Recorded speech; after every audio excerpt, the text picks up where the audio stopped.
How you going? This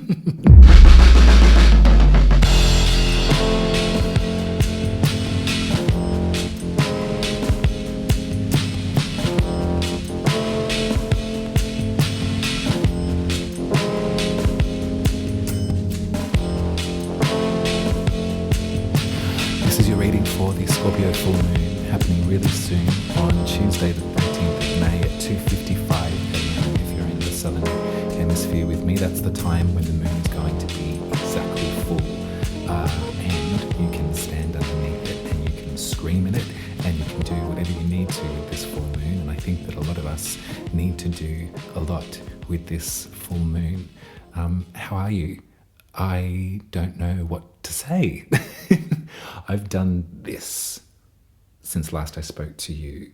It's been such a strange feeling of feeling so convinced and so on track and so grateful for mobility in my face and for the connection to nature around me, and to kind of really landing on choosing a pathway for myself moving forward.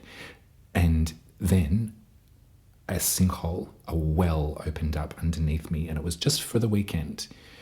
But this intense feeling of fear arose and of worry arose, and then just absolute sorrow. It was just for the weekend, and I'm happy to say that I'm back on track. If you're new here, my name's Uma, and I give group astrology readings and tarot readings for every new and full moon. And so last fortnight, we were talking about the sign Taurus, and we were talking about fecundity and fertility and growth and planting something at the right time and waiting for it to blossom, and feeling really connected with the earth beneath our feet and with Mother Nature and with the animals and the planets and the trees and the water and everything around us. Now, because Taurus and Scorpio are opposites on the zodiac, we're speaking about two sides of the same coin. Both are fixed signs, which means that they come or they arrive to us wherever you are on the planet in the middle of a season. So they sort of maintain and continue the weather.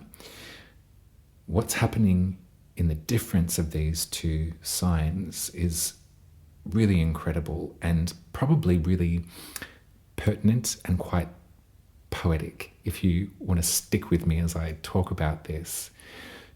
Taurus, for me anyway, is about doing this, about sinking your hands into the earth around you and finally coming back into a sense of connection with your body and with the rhythms of nature.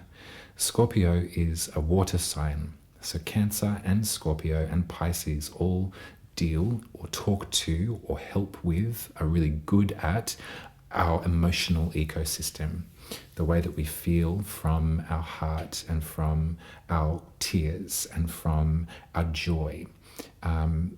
What happens in a fixed water sign is, follow this visual, and I've probably said it to a bunch of you before, especially the Scorpios amongst us. But if we're talking about water as an element, just keep the visual idea of a wide open lake in front of your eyes. We don't know the depths of this lake. We can probably imagine that it's incredibly deep. We've arrived at this lake at winter though, and so there is a frozen carapace of ice covering this lake. You can probably, if you were brave, go ice skating on this, although we're not so sure. Scorpio is kind of unpredictable. Fixed water, frozen ice on top of an endless depth of watery, emotional sincerity. This is how I relate to the sign Scorpio, the Scorpios that I've known in my life, my family and my friendships, and also the Scorpio or the Scorpionic tendencies on my own chart too. Every single sign has some sort of input or some sort of effect over our lives. It's just a matter of where it ends up on your birth chart that really makes the difference. I've got 3 planets in Scorpio and also a very important angle. So I have the middle heaven in Scorpio, which is kind of like the crown. If you imagine going outside and just looking directly up like that above your head, wherever you are on the planet, that's the midheaven. That's the center point of your chart, of your journey with astrology. So let's say I've got a little experience in the Scorpionic world. And when I think about this sort of fixed ice, this sort of protection, I think about how at first that feels really cold, and second, that feels so vulnerable. I think Scorpio, led by the planet Mars, every sign in our zodiac is led by a planet. They've got a rulership or a cheerleader, depending on how you like to look at it. So for Scorpio, it's the planet Mars. And, we think about a shield and we think about a dagger or a spear with Mars, that sort of emblem of the fight, of the hunt. But going back to that imagery of Scorpio being this vast lake, frozen all the way across the top, protecting something so vulnerable and so deep and so sincere, I can't help but fall in love with Scorpio time and time and time again.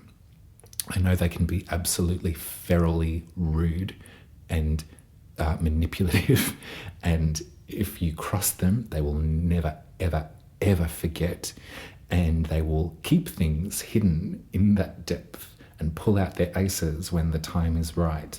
They will recall something from eons ago, a time where they were met with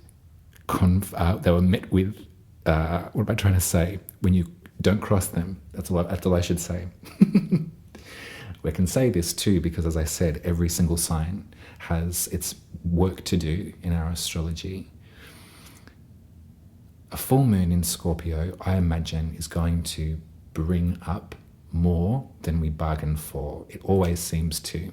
In my experience with doing this for many years now, Scorpio full moons are such a fertile, sort of incredible, connected time. It's a sincere, emotionally intense time, but also really, really, really, really full on. Sometimes things get brought up that we had no idea were even laying down there. Since last I spoke to you, as I said before, I've been doing hairpin turns on a highway up a mountain, feeling so connected, so real, so here, so present. And then for this weekend, smash down physically in a space that I have not been in for a very, very long time.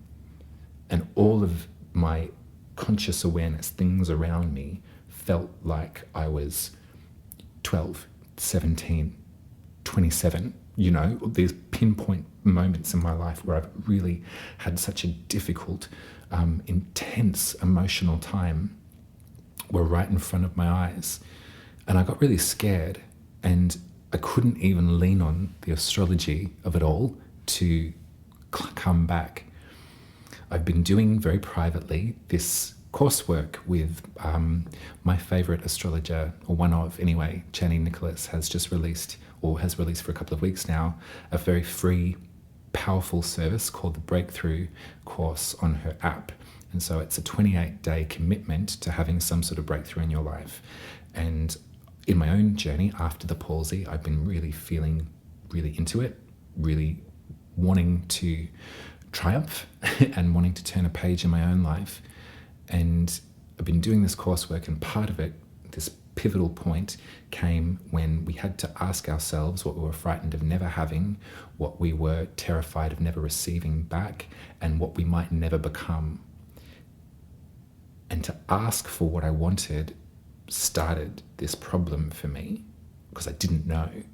I thought that I did, because there's multiple things in my life that could be improved and multiple breakthroughs that I want to have. But when it came to asking, I just couldn't. And then the next day, we were invited to talk to our inner critic. And of course, as is common, the inner critic can often be found in our history somewhere along the way when we're much younger than we are now. There could be a few of them. We had to write a contract to this inner critic and tell them that in our adult self, we are capable and are going to take care of them so they can stop interjecting and stopping our growth. And this was right before the Australian election. I'll get to the astrology in a minute. I'm telling you a story. So if you don't like it, ta-da. This was right before the Australian election. And I think collectively, the nation over, there were so many sensitive people waiting with bated breath because the choices, as with any two-party system, are not perfect. With the current trend across the world, the centre-right leaning party in the mix, though, was becoming incredibly demonstrative in their allegiance to the fascist right wing that we see taking over the world. And they were using language that was very, very similar and very, very common and very, very horrific. And so I think a lot of us were sort of knew that this was just too much and this couldn't happen, but still somewhere in there, somewhere underneath the frozen ice of our Scorpio selves, we were protecting, being like, no, forget it, using our might. I think a lot of people in this sort of terrible split that seems to be so huge across the planet have taken up their shield and their sword and have acted in defense and to block. I know a lot of magic workers are doing all that they can around the clock to create the antithesis to this horrific journey that it seems humanity is taking into fascism again and into hatred. This election in Australia happened on Saturday, and the results were for the history books. The fascist party, that's what I'm going to call them, they're not called that, but anyway, they lost by such a margin as never seen since the 1940s. They did a miserable, miserable job. And in fact, such a miserable job that the leader of this party lost their seat, their own seat, and therefore is out of government now. They're not even a minister. So this all happened after I took the plunge into the depths with Scorpio, it seems. And this didn't allow me to come back up, but it did allow me to realize just how much I had been holding in that trepidation or that fear. And I don't think that I'm the only one in Australia that was holding that. We couldn't believe it possible what has happened in the United States. None of us could believe that this would happen, and yet it has, and it continues to happen, and it's affecting so many people that we care about, or ourselves, and or both. So that's been the journey for me since the last new moon, and it's been leading up to this point where the moon is full in Scorpio. And so when you see that moon, my friends, I want you to imagine that ice over the depths, and I want you to imagine yourself with a freaking ice pick, and you can chap it and chap and hit and stab and break through that ice. Let it out, let it all out. So much of us sits waiting. So much of us has been frozen for the past 6 months, I would imagine, because of the reality of what's going on our planet. Every point of the earth is in such suffering. We are so worried about what's to become of good, kind, innocent people at all times. And that hurts. So, collectively, as a group, before we get into how this is affecting your individual signs, I'm going to do the tarot ritual again. But I think this is another moment of coming together. If you've got access to reaching out to someone, just to let them know how you've been feeling lately, then I would highly recommend that you do so. If we look at the astrology, Mercury has just moved into Taurus. And so at the last new moon, you recall the sun and the moon were in square with Mars and with Pluto in the other fixed signs. So in Mars in Leo and Pluto in Aquarius. Well, Mercury has just taken that place. So at this full moon, Mercury is going to be in that square. And what we know of Mercury is that they give us the words. So use them. If you can phone somebody, or if you can write to somebody, if there are community groups that you're a part of, or if in fact there are not community groups that you are a part of, if you are feeling alone at this time, I would highly recommend that you reach out to anyone and let them know how you've been feeling. Let it off your chest. We here in Australia can breathe a collective sigh of relief that fascism hasn't won, and in fact was the evidence was obvious that as a nation we do not stand for that sort of rhetoric or that sort of language, and that's a consensus. There's so much more work to do, and there's so much more work to do in terms of wealth disparity and in terms of the aristocracy still winning out. And that will come, it has to come. But right now I'm feeling such relief that we are not going to go the way of our American friends. This is Scorpio. This is deep. This is hidden. This is unforgotten. So go with me on this. It's a little bit goth. Hey, so am I. Right.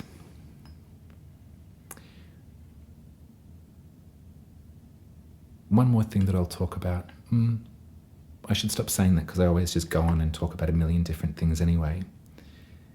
But at this full moon, we're in conjunction with Juno.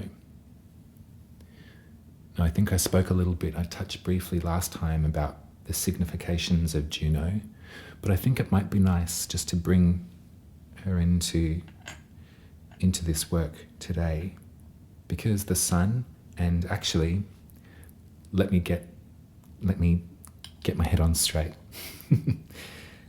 The sun is actually in conjunction with Uranus or Uranus.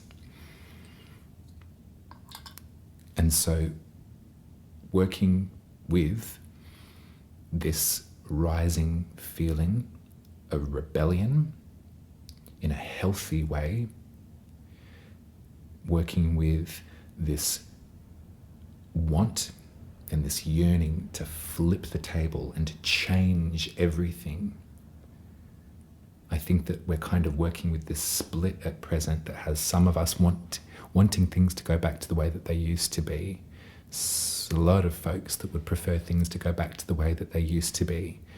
But really, when you think about it, we're kind of always going back to the way that things used to be in our consciousness, aren't we? Just by that story that I was telling you about being dragged back to those moments in time emotionally and really feeling that just split, and then feeling that I was losing it again. Like, oh no, this is really bad. Time isn't linear. If we think about things as the beginning, the middle, and the end, we think about a straight line. We think about a road to nowhere is what I think about. It's not very natural to think about things like this. I much prefer to think about time like this. Back and forth and around again. It makes it easier when we do find ourselves at a place that feels familiar, for good and for bad. But as far as progress and as far as getting back on track, as it were, to paraphrase the Australian party that just lost dismally, there's this harking back to a tradition that really discludes so many of us and really embarrasses those that are hearkening back to the proverbial good old days. It's very, very privileged and very, very rich and very, very select, this group that wanted to get back to the way that things used to be. I think that Uranus and the sun warming one another up is going to help us with what it is that we need to expunge and get rid of at this full moon in Scorpio. The moon and Juno are going to be catching whatever the sun and Uranus give out, you know. The moon is only full because it's being seen by the sun's light in fullness. And so Juno is there too. And Juno is another word for Hera, or the Roman word for Hera, I should say. Juno is the queen of the gods. If Jupiter, Zeus is the king, then Juno is the queen. Juno and Jupiter, Hera and Zeus, had a very contentious relationship, and there was so much smiting of her rage that happened. But there was also, overarchingly, in the way that we relate this to our astrology, a sincere sense of commitment. So what we're working with at this time, everyone, is, I think, a commitment to change, a commitment to revolution in some capacity. It's got to start here, and it's got to start here. Absolutely, that's where anything begins. And I think that we can sort of reach out to one another and continue to hope for this to happen and make action for this to happen the world over. Hoping and praying is powerful, powerful, powerful work, particularly if that's all you have access to, particularly if your life is structured in a way where it's dangerous for you to speak out or dangerous for you to reach out to others. I completely respect and understand that. We all are acting in our bravery in different ways as best we can. Working with the idea that Scorpio is ruled by Mars, there is bravery to this moment too. There's bravery to stand in your own company and, like I did, feel such an emotional backflip. And there's bravery in witnessing yourself in this state and gently and patiently and kindly waiting for it to ease rather than losing all faculty. Juno helps us commit. Juno helps us stand proud in our relationships.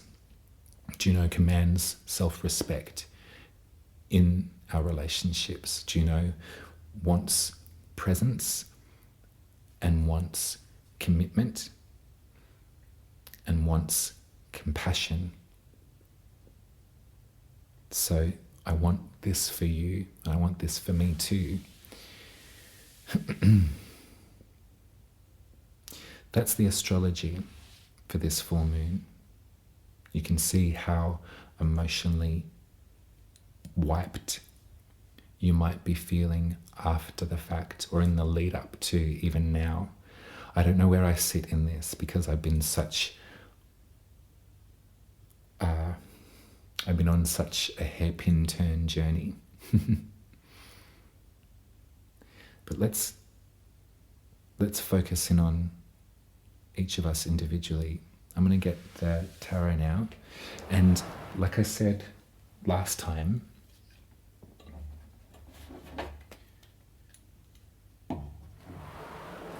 if you wanted to skip through to your rising sign, sun sign and moon sign, the timestamps are in the bottom if you wanted to do that.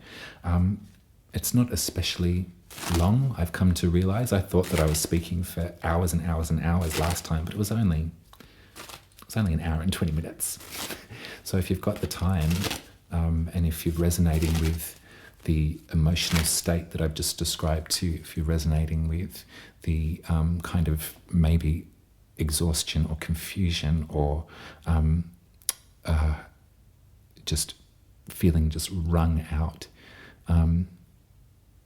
stick around, listen to everyone.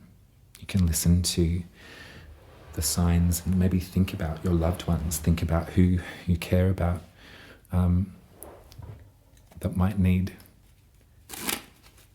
a good wish in your conscious awareness. But if you don't want to, that's fine too. Skip ahead. All right, so I'm going to do the same thing. So I'm going to pull one card for each of us, or each of the signs, I should say. There are multitudes of us. But as I'm doing this,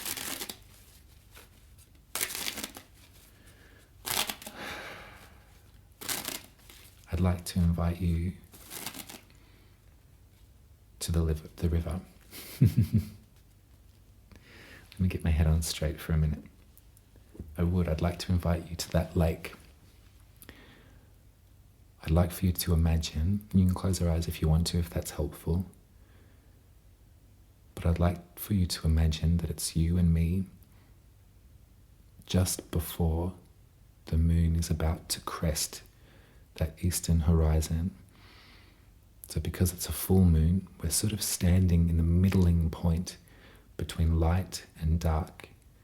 As the sun sets, the moon will rise. That exactitude of opposition is what we're working with. And we're holding hands, and we're standing in front of this lake that I described earlier, the lake of Scorpio. And we can see, as our breath, that the lake is frozen on top. We don't know how deep it is. But as we approach the lake,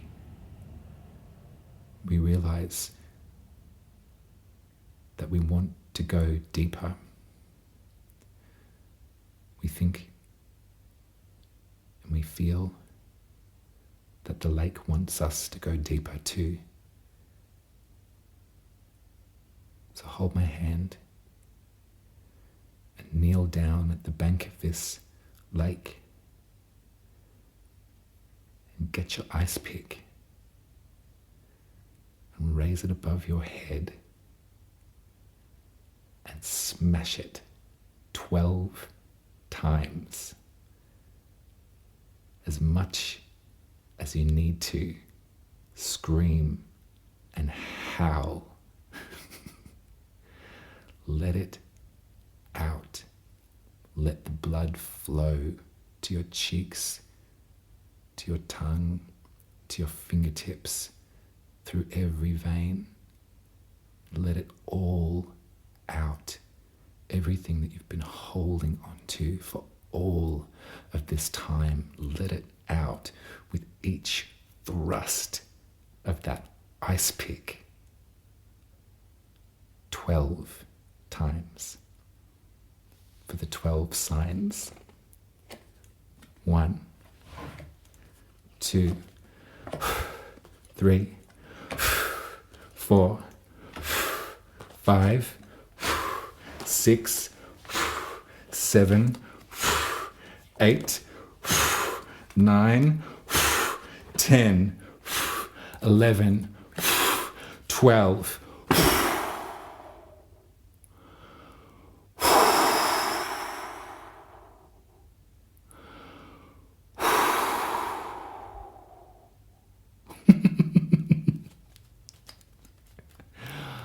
All right. Let's see what we have here.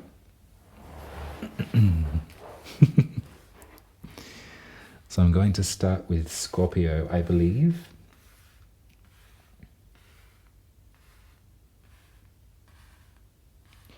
Now, looking at the chart, I'm going to be mentioning the idea of Scorpio rising quite a lot because that's Scorpio in the first house. The astrology will probably be quite pertinent to that. But if you wanted to listen for your sun sign, your moon sign, whatever, you're so very, very welcome. This, in a lot of ways, in a lot of very important ways, is an absolute science, and it's been studied for millennia. And in no way do I attempt to be disrespectful in my style of doing this work. It's also an art form. And like any great art, you practice and practice and practice and practice and learn and learn and learn. And then when you get out there, you forget everything and you let it flow. So that's the way that I approach this. It's the way that I have approached most of my life, most of my output. So whatever works for you in what I'm about to say, take it. be my guest.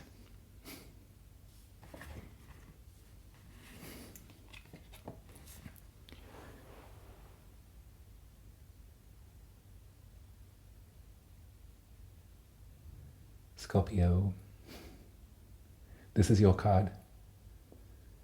There's a major secret of the tarot that we can ascribe to each of the signs.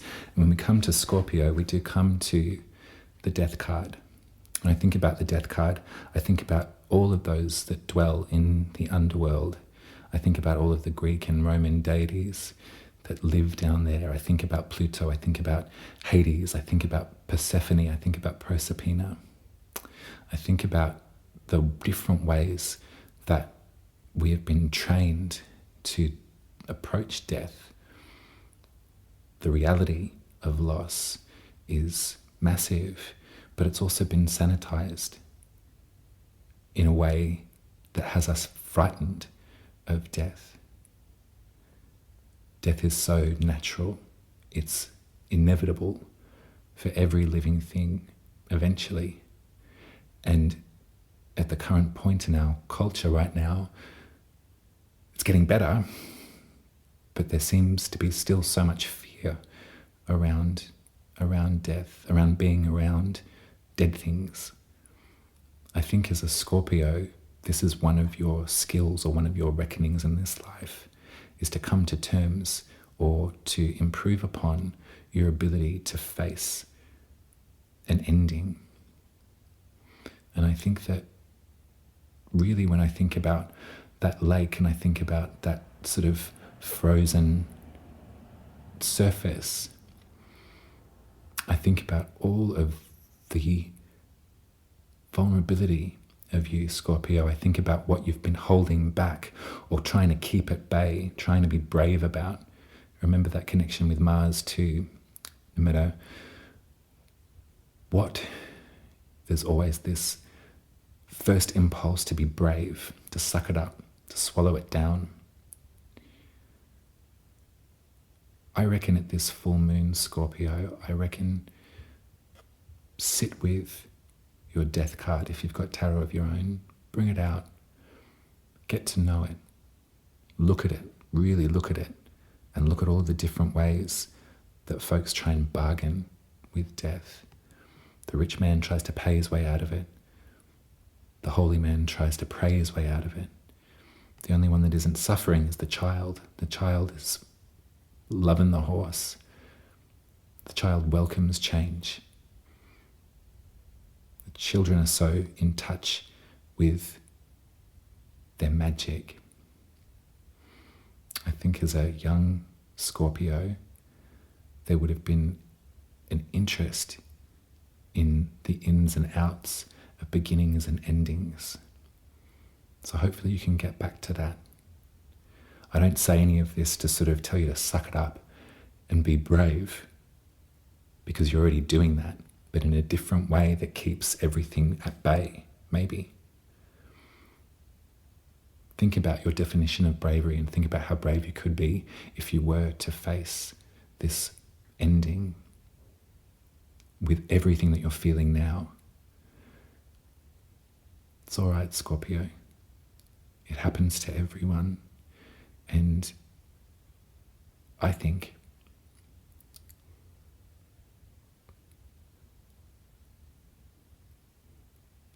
that you are brave, even if you're really frightened.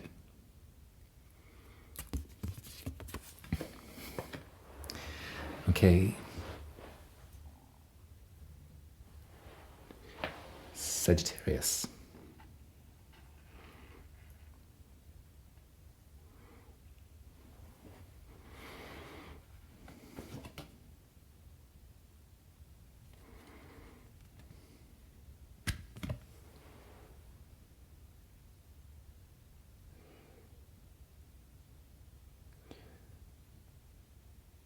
Do you remember last reading was talking about your body, your connection to your physical self and to the discipline around that vessel, and was sort of giving you, my expert advice on getting into a exercise regime, because, you know, everything that I do, I seem to have invented.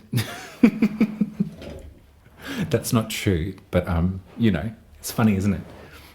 I like to be enthusiastic when it comes to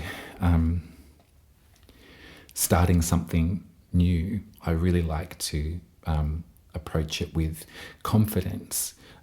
If I know what I'm doing and if I can feel the results and feel that it's working, then there's no shutting me up. What we're looking at here, though, is the sort of opposite side of that framework. Taurus is the 6th house. Scorpio for you is the 12th house, Sagittarius. So that is sort of unknowable, unspeakable work in the reality of your physical self. It's amazing what can happen and what can open up when you're in that rhythm and in that flow. As I was describing last time, I wonder what's coming to you, or what has come to you in the past 2 weeks since last we spoke. Even in that small amount of time, I wonder what is opening up as far as a chance that you might be willing to take. I've been thinking in very risky terms lately, not in a damaging way, but in a way, finally, which I think is good for me, of thinking to myself, well, why not? What's to stop you? What is stopping you? This is the Wheel of Fortune card, and so, you know, we don't know for sure. There's no guarantees with the Wheel of Fortune. In fact, you can see it's sort of being moved around by a lot of different personalities there. The fixed signs are in the corner too. So we're kind of working with that resistance. I'd like to hear, or I'd like for you to name what is impossible in your desires and ask yourself why. I'd like for you to, now that we're sort of getting the blood pumping through the system, now that we're sort of further in touch with our physical self, and that's a commitment that we're going to be making from now on, I'd like for you to write down what it is that's just coming to you that you thought was impossible, or you thought was it almost feels forbidden in some way. It's like, oh, I could never, I would never. But in this rhythm of repetition and conditioning that we're sort of hoping to encourage for you, Sagittarius, I'd like for you to name these impossibilities, and then the next thing to do is to name why. Why is that so impossible? Why is that so forbidden? Scorpio loves that which is forbidden. That's another part, another color of their makeup, which is incredibly delicious. But think about that at this full moon, as you're sort of working in the private chamber of your 12th house, if you're a Sagittarius rising. What doorways are opening to impossibility or to illicit, forbidden worlds? And ask yourself, why are they so illicit? Why are they so forbidden? And perhaps moving forward, make space and room to let some of that in too.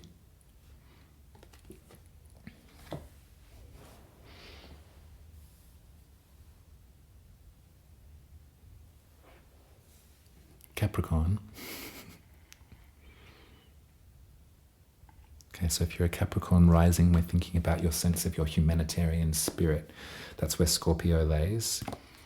And we have the moon, we have Juno, we have this commitment, this conviction. We also have the asteroid Vesta in Scorpio too. But I pulled for you the Page of Swords. And so what I'm thinking is, I'm going to describe someone to you. There's someone that feels really intuitive. They feel really intelligent as well. There's something so capable about this person, and it's kind of caught you off guard a little bit because they don't seem old enough, or they don't seem experienced enough to hold such wisdom, and yet they do. And I want you to look out into your 11th house, your sense of belonging in a group, in your friendships on like a sort of more personal level, but also think about the wider human experience too. Think about humanitarian principles. Think about what it is that you hold dear as far as your outlook on the world and your outlook on where we're going. And pay closer attention to what this young'un is saying, because there's a clarity to their voice and there's a clarity to their words, which feels really convinced. You're convinced by it. They seem very convinced by it. And maybe they've got some solutions for you as well that will kind of help you to kind of, I was going to say get out there. And I don't know why I didn't, because it's fine, you know, it's okay to have the urge or the want to like get out there a bit more, to get your, either, you know, to be present in physical spaces, or to be a bit more confident with the work that you're doing and put it out there too. I don't know why I was like, yeah, I don't know. For someone who talks a lot, I also don't say very much as well in my day-to-day, and sometimes I can trip up on my own tongue.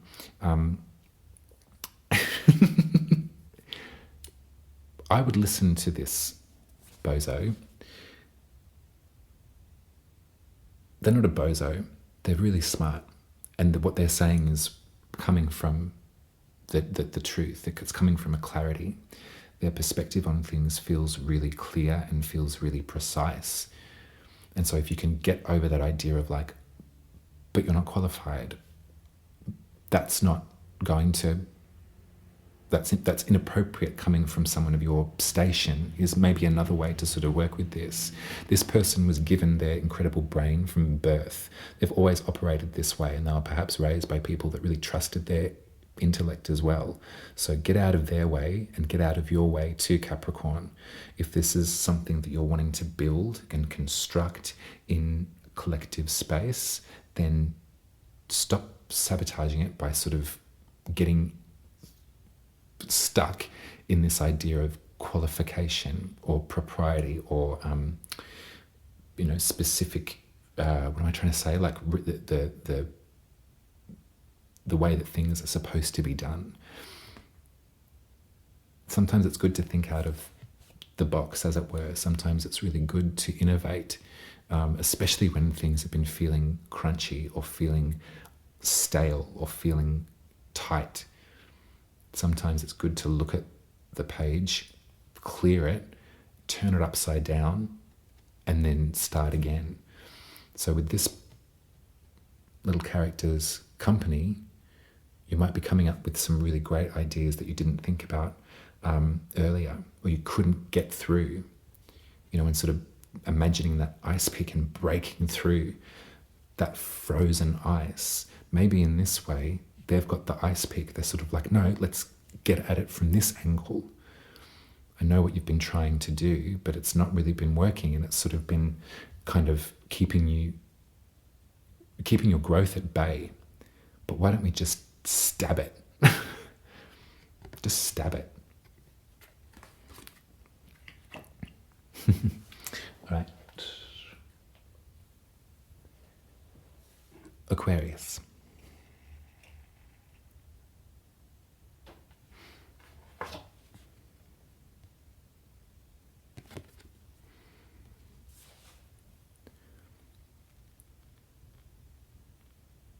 It's been a lot of beginnings and endings in these readings, Aquarius.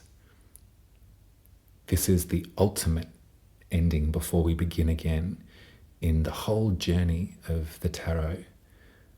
When the World card comes to say hello, they sort of roll out the carpet for you and they congratulate you. Again, they're sort of flanked by the fixed signs. And so there's something about sort of rigid immobility, as you can attest sometimes, being one.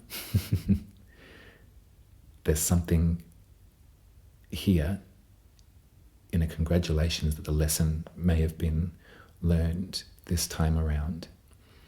looking at your birth chart, Aquarius rising, Scorpio is the 10th house. It's the top of the chart. It's the most public, visible declaration of the birth chart. And so there's something here that you're being applauded for. I'm not sure if that's to do with your work, and maybe this full moon is putting a spotlight on an incredible breadth of hard work lately. But I think when we're talking about this work and we're talking about this massive congratulations, this does feel a lot sort of more personal and a lot deeper, perhaps than something so publicly accessible. This feels to me like there's been a great deal of work that you've been doing, perhaps privately, that is coming to some sort of fruition. And working with this kind of idea of like breaking through the ice and allowing that which is underneath to be reviewed, moved, swam in. It feels really like a moment of celebration. It feels like you've cracked something wide open. And that's, once you do that, Aquarius, there's no sticking it back together. So Tarot is saying it. Congratulations, babe. Well done. You've effing nailed it. So if there's any kind of feeling of like trying to recoil or, you know, grab the sticky tape and like stop it from being so open, unfortunately that's not going to happen. But after the World card comes the Fool. We start again in this grand journey. We start from the very tippy top, and we know that the Fool's got nothing to worry about, not a care in the world. So hopefully at this time you can embody that sense. You can take the accolades when they arrive to you. And if this is arriving to you on a very private, personal level, even though it does feel quite obvious, so you might have people saying, wow, you look really different. Wow, that's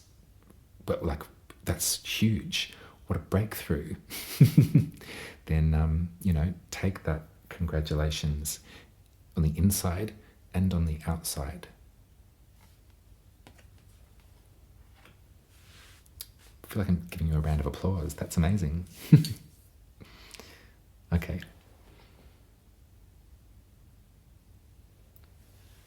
Pisces. Now, if you're in the southern hemisphere with me, so sort of southeastern Australia, when this moon is exactly full, Pisces will be on the eastern horizon. So Pisces will be rising. So, yeah, just FYI.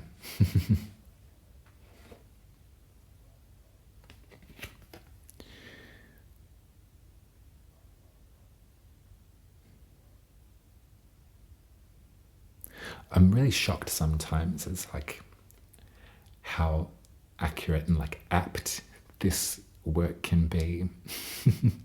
This looks exactly how I felt for 2 days, a day and a half, in that journey down, in that feeling of everything being cracked open and me being sucked to this point of recall from the past. It was the Five of Pentacles over and over and over again. It was doors closing. It was being cast out. It was being uninvited. It was being shunned. All of this, these emotions came flooding through. And I'm so glad that I have this work to anchor me. At this full moon in Scorpio, the light will be shone, if you're a Pisces rising, onto your 9th house, which in the Hellenistic tradition was called the house of God. And I'd like to be with you in that moment, Pisces rising, and I'd like to hold your hand in the snow again. And I'd like to tell you that you're not a heathen, and you know what? If you are, then so am I. I'd like for you to be grounded in this moment that the world celebrates a very ancient tradition, and where there is language that circulates around the globe of rejoicing and a new beginning, a new spiritual beginning. I'd like to stay with you in the snow. I'd like to remind you that what you're being rejected from or cast out from doesn't look that interesting to me anymore. I'd like to walk with you from this church into the forest, into the woods. I'd like to start our own fire together. I'd like for us to burn everything that we need to get rid of.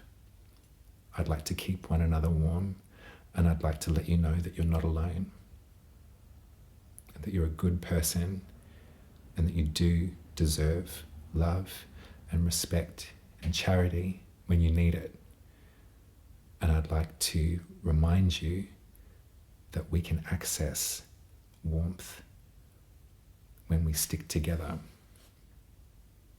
I'd like to tell you that I believe in you, and that I didn't want to be part of that fucking ceremony anyway.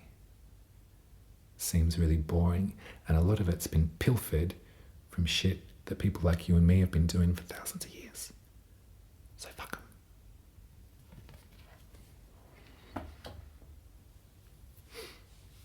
Aries.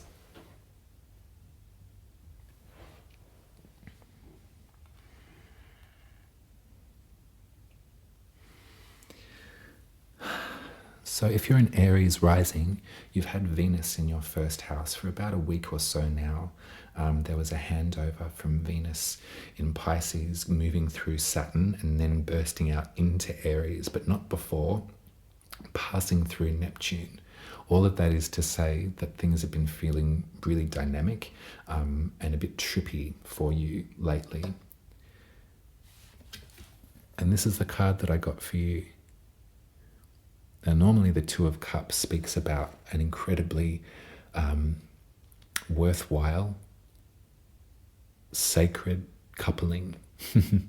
It speaks about two souls coming together, and through their desire and yearning and connection with one another, they heal one another.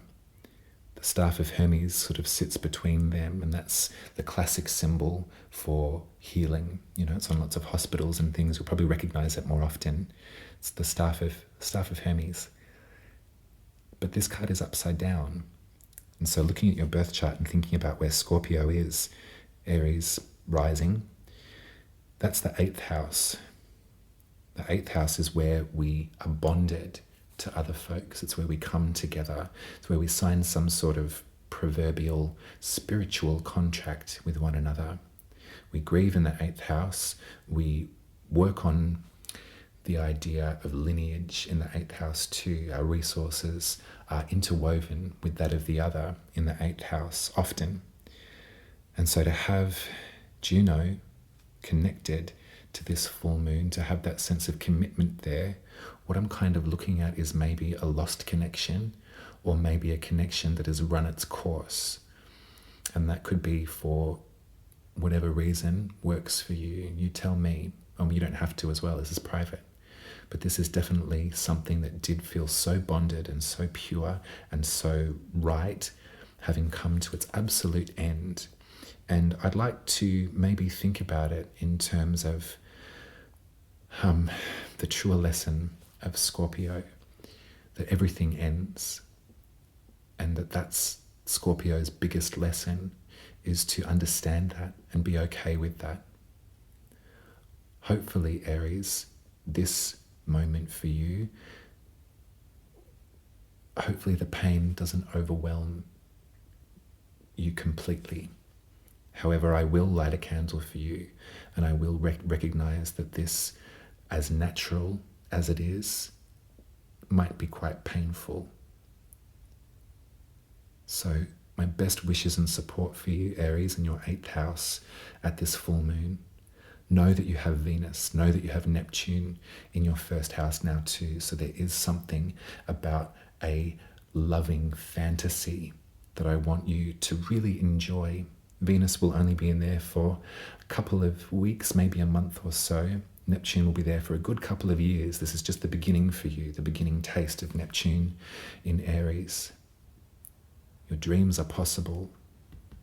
You knew that in this relationship. It's come to its close. And so now, by the light of Scorpio, we learn to grieve that. Full moons can be really good for grief. Full moons can be really good for saying goodbye in totality. So be with it, be gentle, and I love you.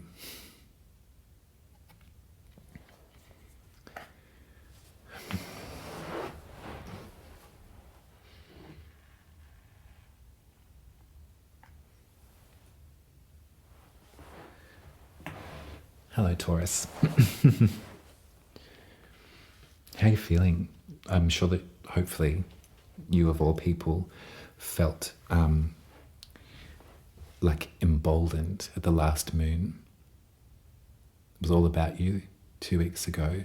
And now the spotlight's on your relationships, on your 7th house. And I got the 8 of Pentacles for your tarot card, and it's in reverse. Relationships take work. I should write greetings cards. They really do. And for any relationship to succeed, both parties of that relationship need to diligently do their work. The 8 of Pentacles is a great representation of skills being finessed, of a commitment to growth and to development. You can see that craftsperson just working away, trying again, putting this together, putting that together, putting that together, practicing. Relationships can take practice too. With Juno in the 7th house, I think that this is really focused in on your relationships. The 1st house and the 7th house, us and them. Full moon's a time to release. And so with the 8 of Pentacles in reverse, and with Juno cuddled up to the moon, and with Uranus cuddled up to the sun, I see a revolution in terms of the way that you relate to other people, perhaps a revolution in terms of the ways that your intimate relationships operate. Perhaps at this full moon, there might be something that you can look forward to about a feeling of lightness, a feeling of letting go. The work, the repetition, the practicing has run its course. The work for this relationship is completed. It's wrapped itself up. So hopefully there's room for you to feel some of that Scorpio depth at this time. Hopefully with that ice pick you've been able to chisel through and find the water and see that it's moving underneath. The lake looks still on the top, but as we get deeper, we see it's got its own ecosystem. A revolution in terms of the way that you love, a revolution in terms of who you love. Tools down, Taurus, tools down. It's time to begin again.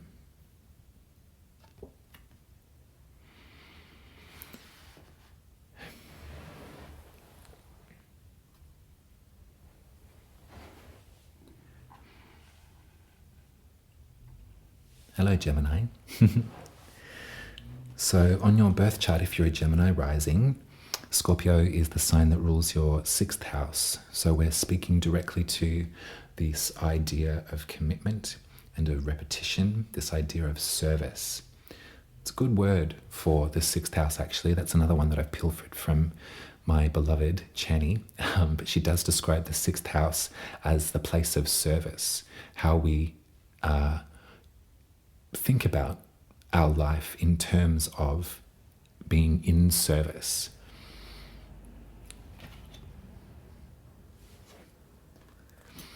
Now this is the Ace of Pentacles, and it's in reverse at this time.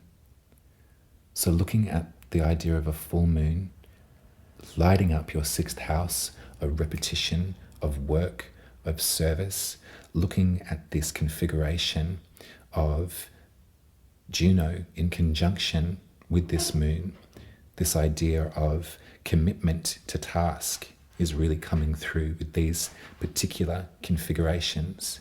But then looking at the Ace of Pentacles in reverse, what did feel like a seed of opportunity, that did feel like something fertile that we could grow from, feeling that perhaps it maybe didn't work the way that you thought that it would. And this could just be for a moment too. This isn't an invitation to put all of your work from the past months or years in the trash can. Maybe this is just describing how you emotionally feel about it. Maybe this is a moment for you to take your ice pick and to smash through that lake and to scream and to rage and be like, you know what? I actually quit. I quit. Because you know what? You can do that, Gemini. And that doesn't mean that you have to. An emotional release, or even just saying it, getting it off your chest, getting it out of your head, can actually feel really brilliant. And then you can come back to what you screamed and yelled at, if it's a textbook, if it's a lesson plan, if it's, you name it, you tell me. If things don't feel like they're working at present, this full moon is the time for you to be like, I am taking my vows back. This act of service or this life of service is done with. All of those things are okay to do. It's kind of like therapeutic to give yourself that moment. Thinking back to the Taurus new moon, we were in the world of your 12th house, your unconscious private world. And so thinking about this from there to here, thinking about the emotions that Scorpio is so good at stifling and shutting down, thinking about what we're doing as a collective is breaking through and looking and revealing and swimming in, being relieved by the water of Scorpio. I think that this might be a really beautiful time for you, Gemini rising, is to assess your commitments, your acts of service, feel the frustration, and hypothetically put it all out there. My impulse is to say, yeah,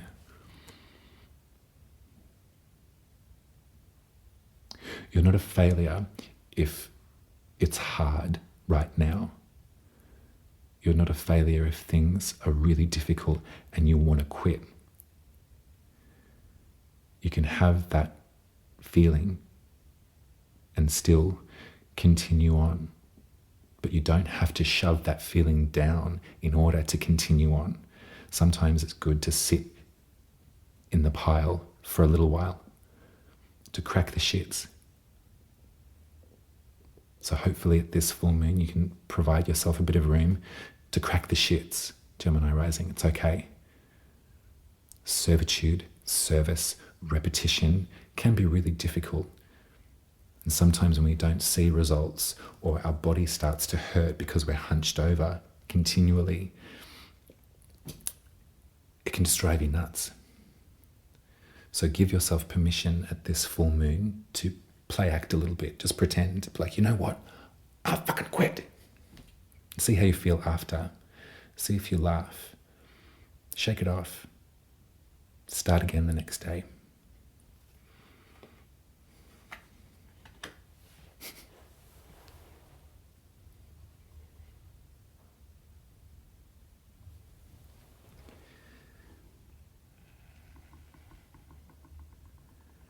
All right, Cancer. So the moon and Juno are going to be in your 5th house of your creativity, of your personal pleasure zone, where you express yourself, where you enjoy, where you feel in contact and in company with your artist, with your lover. The fifth house is where we have sex. It's where we connect with what is pleasurable in our lives. It's where we express ourselves with our hands, with our voice, with our body. So thinking about all of that and thinking about the journey that we went on last new moon in the 11th house with your sort of sense of humanity and the greater collective, your concern for the greater world around you, you can see that sort of split between the two. Same but different. They're talking about similar topics. One includes a broader brushstroke about us all. The other is coming from you. Although to be a good lover, it should come from you into the next and then back again. That's just a little tip from me to you. And you got the 9 of Wands. So maybe this area for you, Cancer, has been feeling really stifled. Maybe there's been little access that you've had to your pleasure zone lately because of everything else that you've had to contend with. If that's the case, then I think at this full moon, there might be some sort of invitation here, because there's not only that connection between Juno and the moon in Scorpio. Perhaps with our ice pick, we might be breaking into areas of your access to pleasure, your access to feeling something again. There's so much to be concerned about right now. So much is pulling your attention right now, Cancer. I completely understand that wholeheartedly.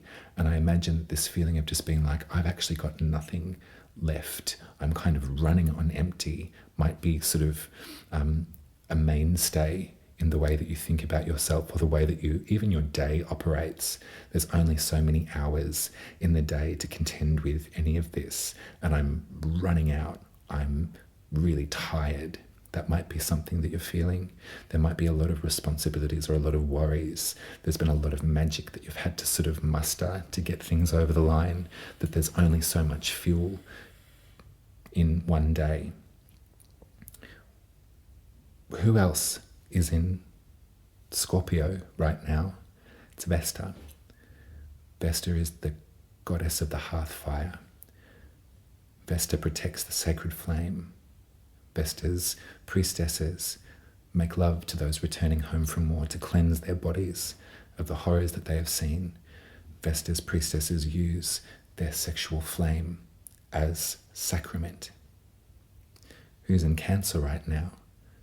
Proserpina, or Persephone, the queen of the underworld, the one that found themselves in the dark, in the dank, but adjusted their eyes and realized that they were really good down there, that they could work with the darkness, that they could work with the depths. So I suspect that you've got more to offer than you've given yourself credit for. I suspect there's more for you to discover in the underworld than you've given yourself credit for. I'd be very interested to see how the rest of your world is affected by the act of you giving yourself privilege and permission to enjoy yourself, to feel something like pleasure, to commit to your desires again. Let's see. Very Scorpio, wouldn't you say?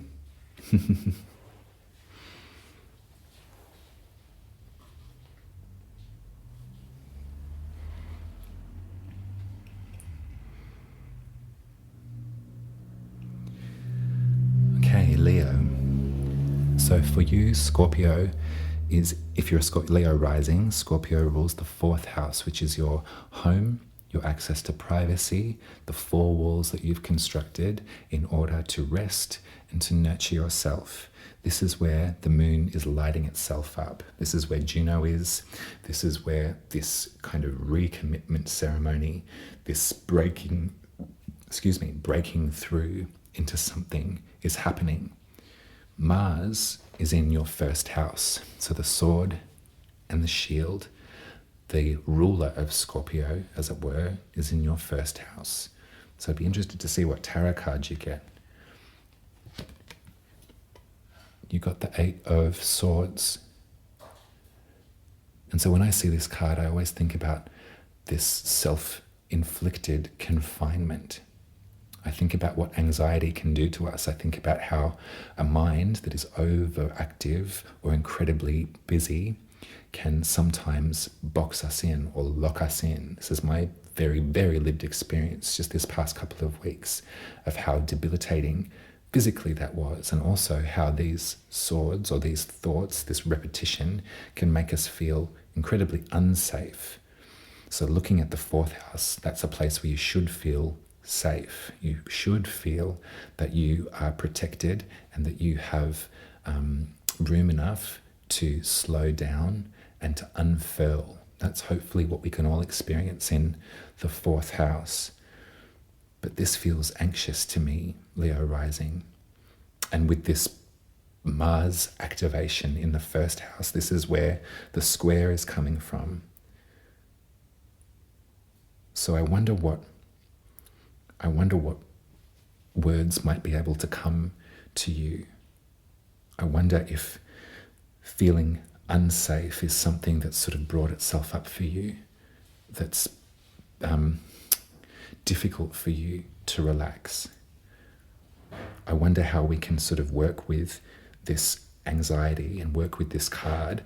And the advice of this card is whenever this comes out in a reading, what we're sort of looking at is someone who is in fact not completely at odds. They have access to setting themselves out of this moment. They have access to walking forward. They're in fact not in a cage. If they were to lean to the left or the right, they could untie their hands. Anxiety does incredible things to us, and it really can affect so much of not only our mental health, but our physical health too. I hope that home can be a safe space for you at this time, Leo, and I hope that if it's not, that you have access to others, that you can share this. I hope that these memories from perhaps times when home wasn't safe don't overwhelm you at this full moon. I hope that this light from the full moon can work as some sort of blanket for you. As a Leo, it's the sun that helps you out, that lights your fire, turns you on. Some of us are comforted by the moon's light more than the sunlight. It'll be up to you to understand those parts of yourselves, to figure that out. The 4th house should be safe. It should be a place where you can unfurl and when you can relax. And it's incredibly unfair that for so many of us, at times in our lives, that was not the case. And so maybe with this ice pick, we can recall and we can break through what we've been keeping to ourselves into that deeper water, into that emotional flow. Hopefully you can do that in safe surrounds, and hopefully your 4th house now is the place to do that. Hopefully what you're constructing for yourself in this time and space can soothe you. I hope for soothing for you at this full moon, Leo. I hope that some of these anxious ideas can ease as time goes on. You're safe, you're welcome, you're protected.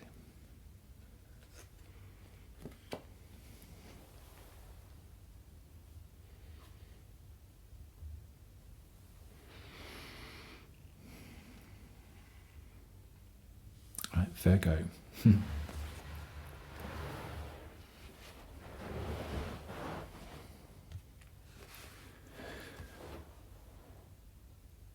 So you got the 2 of Pentacles, Virgo, and looking at your birth chart, if you are a Virgo rising, then Scorpio is the sign that rules your 3rd house. Now in the Hellenistic tradition, that was called the house of the goddess. It's actually a great place for the moon.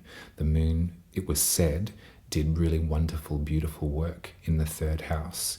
It was the temple of the moon.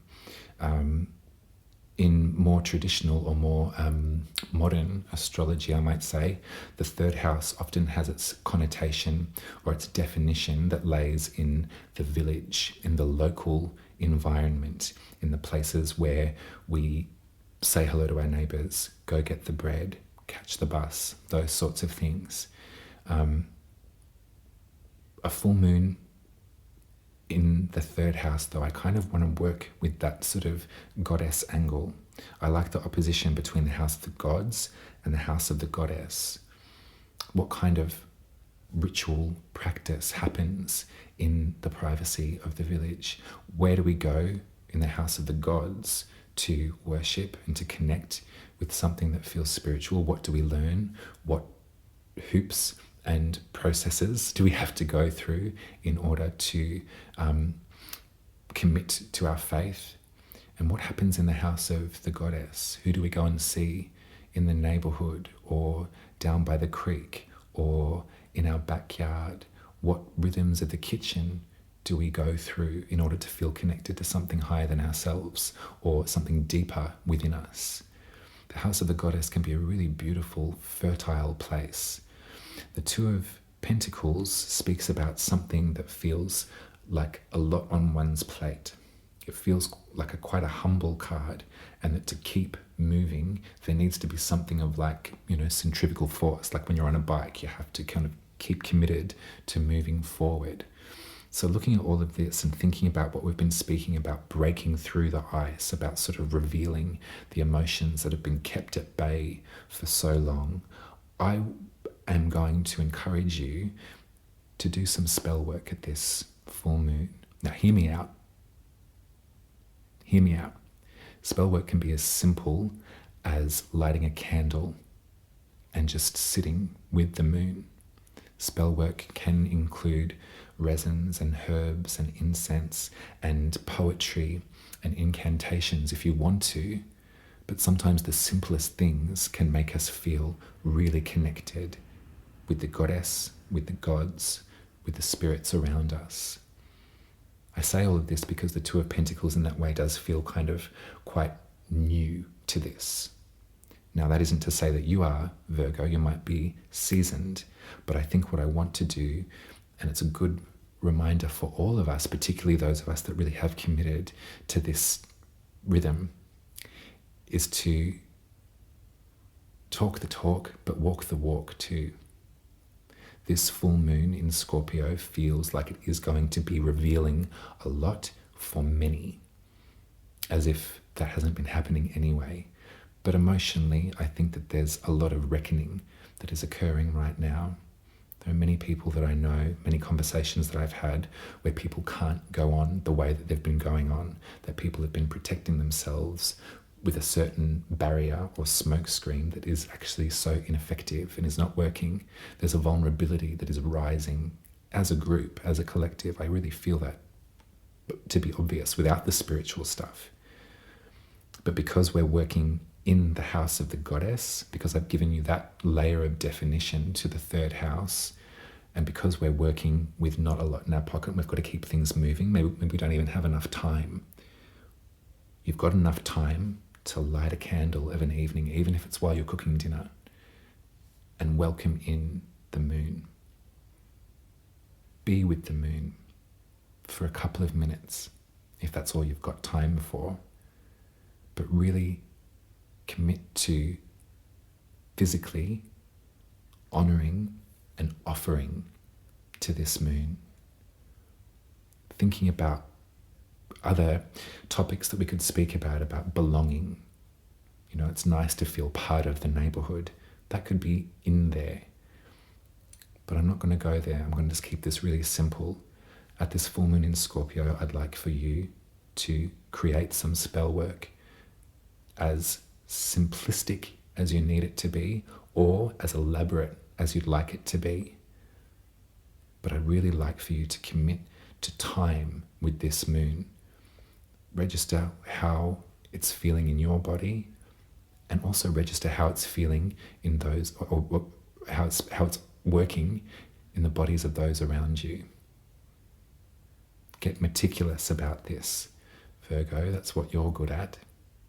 Mercury, the planet that rules your sign, is the one with the mouthpiece on this conflict. So I think that there's more to be revealed about this Mars and Pluto face-off that Mercury will be offering you in the house of the gods. So I'd like for you to work on that split. Up there, out there, but also privately.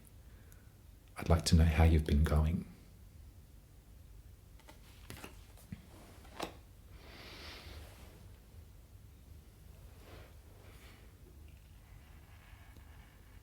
And finally, Libra. So if you're a Libra rising, and Scorpio is the sign that rules your second house, this is where we talk about our coin, our money, our checks and balances, how we provide for ourselves through our autonomy and our values. And you got the Page of Pentacles. And so I would like for you to think about someone in your environment that seems quite enthusiastic, that seems wanting to make this work with you, for you. And you might have second-guessed their contribution because they don't appear to have the expertise yet, or they don't appear to have the even the resources just yet. But what I want you to do is trust this advice. And this could be coming from the external, this could be coming from someone in your environment, or it might be coming from a voice inside of you, part of you that is sort of like, wow, I could never invest in that, or I could never do that. But my values are calling out to me. If we're going to envisage that ice pick of Scorpio, if we're going to stab through the ice and see what Scorpio has to offer beneath that ice at this full moon with everybody else, we're going to allow our emotions to flood our system and to work through our body. Around money matters, there might be some things that you can finally tell to piss off that also might make room for a bit of optimism too.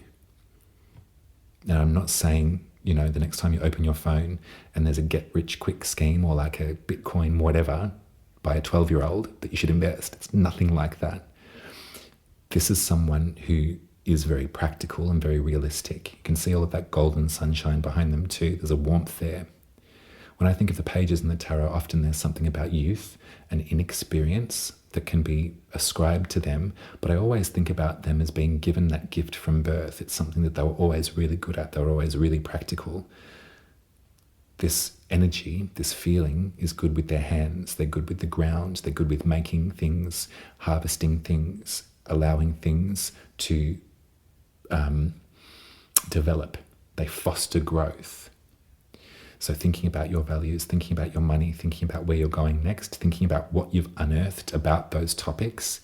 Finally, thinking about also what is to come with this further conflict between Mars and Pluto as well, and what Mercury is bringing to the table. Mercury, the mouthpiece, is just in square with this conflict. And Mercury, the mouthpiece, is in the 8th house, which is opposite to the 2nd, which is where our resources are intermingled with that of the other. The 8th house is the place of soul contract commitment and of grief. So what information is being carried through that space for you that is now working as some kind of offering in the 2nd house? What do you want to grow? Who do you want to grow it with? Who has offered their bag of beans to you? And as I said, this could be a version of yourself from a long ago, the version of yourself that did believe that they could achieve, that did believe that they had time and space and smarts enough to cultivate a happy, self-contained, restorative, regenerative life. think about how all of those things sit in your body back to what I was saying before at the start of this reading about my experience and that hairpin turn that I took in terms of my happiness. It's so simplistic. In terms of my trauma recovery, part of the idea that I just couldn't even ask for anything, part of this contract that I was doing with the Chani app, and when it came to asking or stating my fears, what are you afraid you'll never have? What are you afraid you'll never receive? I just couldn't even begin to name what I was hoping to call into my life. I'm not much of a manifester, it seems. Consciously, unconsciously, it seems, is very different. I don't believe so much as the universe being a cash machine, but I do believe in those that are teaching self-love through conscious awareness. And so if you've been going without for a very long time, or if you've been feeling quite limited for a very, very long time, whoever this is, and as I said, it could be someone on the outside, it could be a version of you from 20 years ago, I think at this full moon allowed that instability to arrive and that mistrustfulness of yourself or them, but then really get to the root of the feeling. And it's just a fantasy too. You're not signing anything away. But if you simply say, I am worthy of this, or I would like this, my values are aligned with this at this full moon, it'd be fascinating to see what happens next. So, that's your lot. That's it. That's the tarot for the full moon. I feel good about this. I feel maybe a little bit exhausted by all of this. And I hope that you find comfort in my company. I hope that the way that I describe the tarot and describe astrology through the lens of my own experience very recently, but also through, the way that I've studied it and the way that I interpret things, I hope that it gives you comfort. Sometimes I feel a little bit self-conscious that I'm a bit, I sort of go there, a bit dark. I know there's a lot of people that would prefer it to be light and, evocative, and would wish that I would see it, believe it, and achieve it. I just don't operate that way. And I think that probably Scorpio, out of all of the times on the lunar calendar, I think Scorpio is the sign that is happy to sort of go there and is happy to explore it and to get intense with it. I don't wish to trigger anyone, but I do wish to sort of create a little den that we can swap ideas and we can just be honest with how we've been feeling. What I really learned the last couple of weeks is feelings change constantly. And it's okay. It's kind of like they don't always need to flood us. Maybe the water signs and this imagery of flooding is a really good one to look into as well. Too much water can be so destructive. It can ruin cities. It can destroy with its weight. Floods decimate. So we want our water to be healthy. We want it to flow. The healthiest water is that which flows. Our emotions flow. When you feel them, allow it in. And hopefully, by little chats with your Auntie Yuma, there's room for that to happen. So that's it. You've got my love. I should have done a plug at the beginning, but I'll do one now. I read birth charts. I draw them for my clients and I take them on a journey via Zoom. So if you'd like to have a birth chart reading with me, I have a website. umaruby.com is the place to find me. And if it's your first time with me, book the spirit reading, and that includes a drawing. that I make for you, and I read it to you and I send it to you in the post. I use the tarot to incorporate my analysis, and I've been doing it for a couple of years now, several years now, and I've been having such a beautiful time with it. So if you like my reading style and you'd like to have some space one-on-one, head to umaruby.com and pick the spirit reading.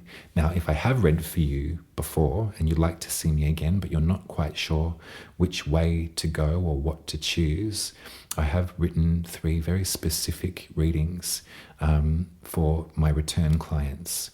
That's all I have on offer for them at the moment, based on my knowledge and based on my expertise as I see it, what mythologies I've been focusing on and what I've been experiencing in my own life.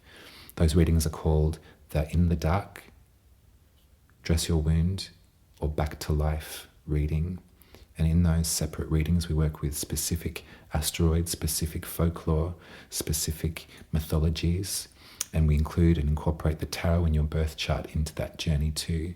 But I want to be present and available for people that are having a difficult time right now, because I know how that feels, and I also know how astrology and the messages from tarot cards can act as such a soothing tool for self-reflection and for context for what we're going through. There's no bad omen or curse in here as far as I can see it, although I'm sure that the jury's still out on that too. But I want this to be soothing. So head to my website. If you'd like to tip me, you can tip me via Uma Ruby Tarot on PayPal. If you'd like to subscribe to my work, there is an option to donate $10 per month at buymeacoffee.com/Uma Ruby. So that gets you $5 per horoscope, one every fortnight. So much love to you. I think I've said everything. Stay in touch. Write me in a comment if you stayed to the very, very end. Why don't you put in a great big snowflake? All of that talk about ice, I think, is really beautiful. But let me know how you've been feeling these past couple of weeks, how the astrology is showing up for you. You can always send me an email too if you like. I always love to hear from you. Much love to everyone. I've talked for a little while now. I think I'm done.